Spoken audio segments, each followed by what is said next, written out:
Muy bien, ya estamos nuevamente de regreso aquí, una vez más, en una entrevista con. Y hoy tenemos invitada, pero de súper lujo. Siempre tenemos gente muy especial en nuestro programa y definitivamente el día de hoy se encuentra con nosotros nuestra querida amiga Berta Rentería. ¿Cómo estás, Berta? Gracias, muy bien. Buenos Buen días, gusto. buenas tardes, noches. No sé. Buenas tardes, noches. Ya pues estamos listos en la entrevista del día de hoy. Definitivamente Berta está con nosotros el día de hoy y bueno, pues es una sorpresa para nosotros tenerte aquí en este No, muchas gracias, espacio. al contrario, gracias por la invitación. Bueno, platícanos, Berta. Prácticamente tú eres una persona que ha incursionado en las labores sociales y en especial en la zona oriente.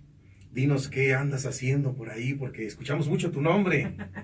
Sí, algo hay de eso, pero no tanto. Pero sí, me gusta mucho la labor social.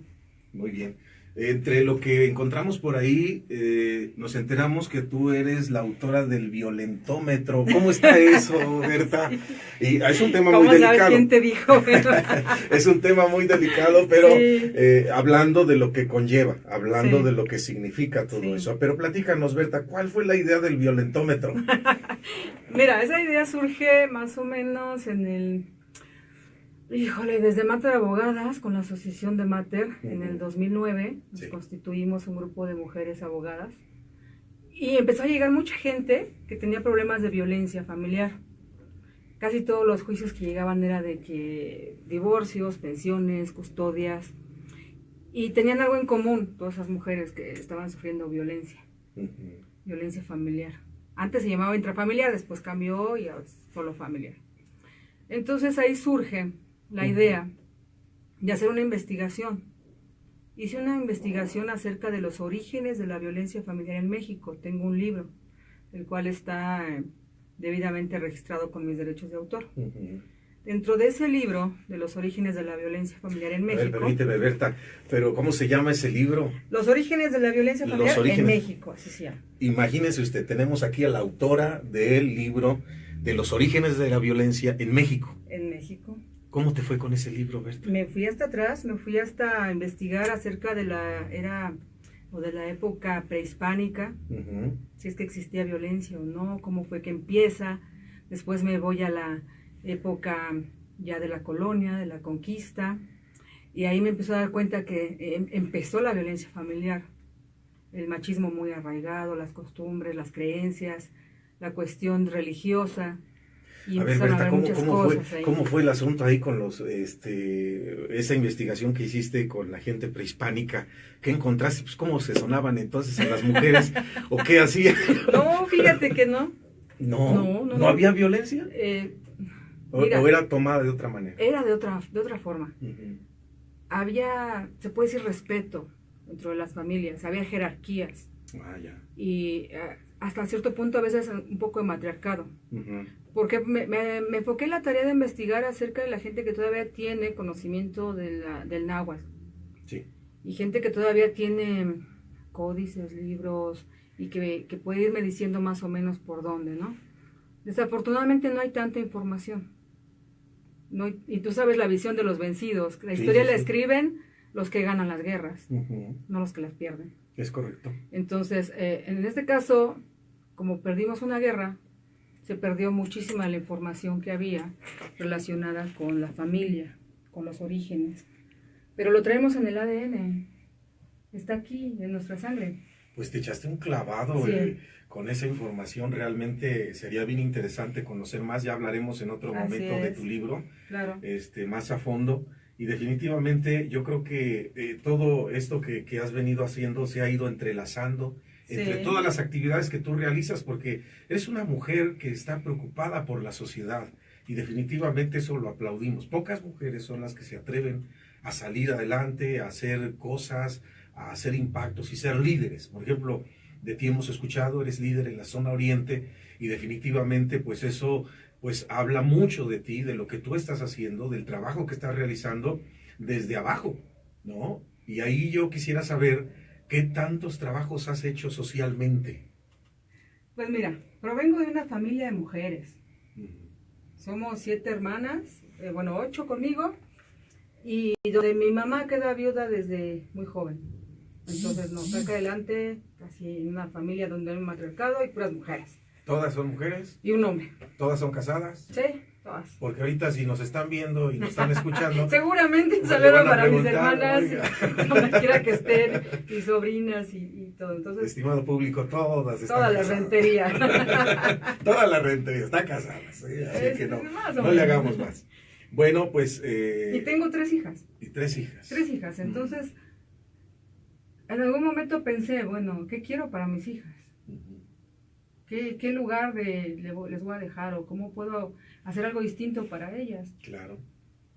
Y también, como te lo comentaba fuera del aire, ahora no, ahora es, ¿qué hijos le voy a dejar a mi país? ¿Qué le estoy ofreciendo a mi país, a mi México? Porque antes era, bueno, desde el otro ángulo, ¿no? ¿Qué me va a dar? ¿Y qué me va a dar el gobierno? ¿Qué va a dar mi país? ¿Y qué me va a dar? Quiero educación, y quiero esto. No, ahora, ¿qué les estoy dando? Ya no solamente ser demandantes, sino también ofertantes. También, ¿Qué con le vamos a obligaciones, dar? claro, Así es. derechos y obligaciones. Entonces, desde ahí, desde ese ángulo parto, ¿no? Entonces, ¿qué quiero para ellos? O más bien, ¿qué hijos quiero dejarle en un futuro y qué nietos? Porque ya viene el tercero. Eso Sí. es todo, Berta. Sí. Y bueno, eso habla de la calidad de persona con la cual nosotros estamos hablando el día de hoy, y definitivamente que esto que nos está comentando nos da a entender y nos abre un panorama sobre todo de lo que es Berta Rentería, preocupada por su país, preocupada por su entorno, sí. y lo que realmente está haciendo pues es dejar algo mejor. Así es. Hay gente que toma cosas y a veces el lugar que toma lo deja peor que como lo encontró, lo recibió. Exactamente. Y aquí la idea sería más bien, no Conciencia. dejemos. Conciencia. Conciencia, no dejemos las cosas como las encontramos, hay que avanzar. Claro, Y hay que dejar un mejor país. ¿Qué vamos a dejar a México? claro. ¿Qué le vamos a dar a México? Y todo radica en la base que es la familia. La familia. Ahí. Si tú tienes conflictos dentro de la familia, obviamente los bebés no nacen siendo violentos. Un bebé nace con toda la armonía, la alegría. Imagínate un bebé recién nacido. Así es. Sí. ¿Tú crees que ese bebé va a tener violencia contra los demás? Claro que no, la violencia es adquirida. Es correcto. Sí. Y se adquiere desde temprana edad, desde la base, desde ahí, a través del ejemplo. Me empecé a dar cuenta de eso y dije, bueno, a ver, hay que pararlo. Sí. Por lo menos las chicas, originalmente se me ocurrió porque dije las jovencitas que sufren violencia, que lo vi en alguna ocasión. Una jovencita que llega el novio, le arrebata el celular y le dice, ¿con quién estás hablando? A ver, déjame ver. Y le revisa los mensajes. Ahí empieza. Y entonces yo digo, ¿pero por qué se deja? ¿Y por qué después todavía llora y el otro le dice, si te cuides porque te quiero? Ándale. No, espérate. Entonces la idea mía era ir hacia las preparatorias, bachilleres, con las jovencitas y ponerles ese violentómetro dentro de los sanitarios, en la puerta adentro, pegarles y decirles, mira, esto no es amor, esto es violencia. Es correcto. Si te está cuidando lo que te viste, si te está cuidando con quién sales, con quién hablas, si te está reprimiendo, si además controla tus estados de ánimo, todo, es violencia. Y tienes que poner un alto. Definitivo. Eso empezó en el 2009 y te puedo decir, fue de las primeras mujeres en exigirle al gobierno del estado cuentas, que me dieran cuentas, qué está pasando con la violencia de género contra las mujeres, porque está habiendo violaciones, homicidios, asaltos, muchísima violencia familiar. Apenas escuchábamos, por ahí del 11 de octubre se celebraba el Día de la Niña a nivel mundial. Así es. Y mencionábamos algunas cosas, por ejemplo, días pasados del 11, por ahí alrededor del 11, un hombre había apuñalado 16 veces a una mujer que estaba embarazada. Así es. El hombre está prófugo. Y entonces vivimos en una sociedad donde las mujeres tienen que estarse cuidando todo el tiempo de lo que vaya a suceder. Claro. Por alguien que quizá fue criado en su familia. Así es. Y no con las bases, sino a lo mejor con algunas situaciones allí de violencia que se generan. Porque así como la mujer recibe violencia, también la genera. También. Un ejemplo muy sencillo, ¿no? Por ejemplo, los papás o las mamás que le dicen a sus hijas, a ver, hija, tú ponte a lavar los trastes y tú deja que tu hermano esté viendo la tele mientras tú lavas los trastes. Exacto. Ahí empieza la violencia, yo considero. No sé cómo veas tú, Berta. Tú Pues, que eres más experimentada en este tema. Empieza la desigualdad. La desigualdad. Okay. Entonces ahí se empieza a marcar el machismo, ciertos beneficios para los masculinos y ciertas desventajas para nosotras, las mujeres. Entonces, y es permisible por los padres, ¿no? Y además aplaudible, y además ahí la madre tiene mucho que ver, ¿no? Claro. La forma en que educa a sus hijos, tanto si hay equidad, no hay equidad, si hay preferencias, si puede... Mira, tenemos una costumbre o una creencia muy arraigada de las familias de nuestros antepasados, de que si era varón, pues es mejor, y que si era niña, pues no tanto, ¿no? Como que no le fue. ¿Qué compró? Preguntaban, ¿qué compró? ¿Niño o niña? No, niño. ¡Ay, qué bueno! ¿Compró niña? No, pues híjole, qué mala onda, ¿no? Pues sigan buscando al niño, ¿no? Sí, ahí empieza. Sí te suena, ¿no? Sí, Así como sí, que, sí, ahí empieza, ¿no? Y entonces, pues todo eso se va hacia afuera. Se va hacia la política, se va a lo social, se va a lo económico, a lo laboral, se va hacia todos lados. Lo alimentamos. Claro, sí. Es toda una sociedad la que está prácticamente pues sufriendo estos embates que nosotros mismos generamos, porque pues nosotros somos parte de la sociedad y lo permitimos. Solamente hacemos acciones repetitivas, porque en realidad no tenemos la conciencia de saber por qué las hacemos.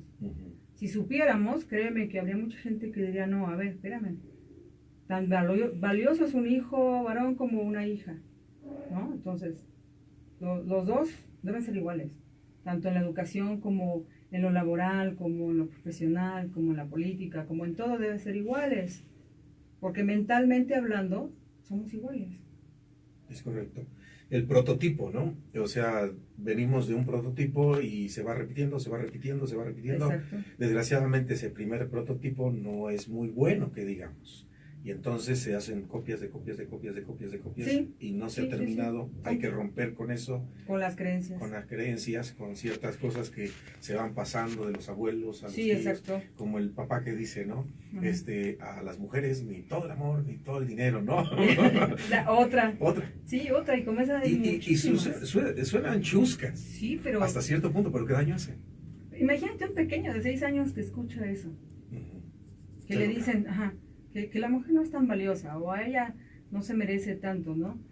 Escuché hace poco un ejemplo que decían, le dice la niña a su mamá, mamá, ¿me das para un helado? Y le dice, no, pídele dinero a tu papá porque tu papá es el del dinero. Y entonces cada que pasaba el carrito de los helados, la niña, mamá, ¿me das para un helado? No, pídele dinero a tu papá porque él es el del dinero. Imagínate qué mentalidad la niña va a tener cuando sea grande. Mamá no tiene dinero, papá sí tiene, papá es el del dinero. Entonces yo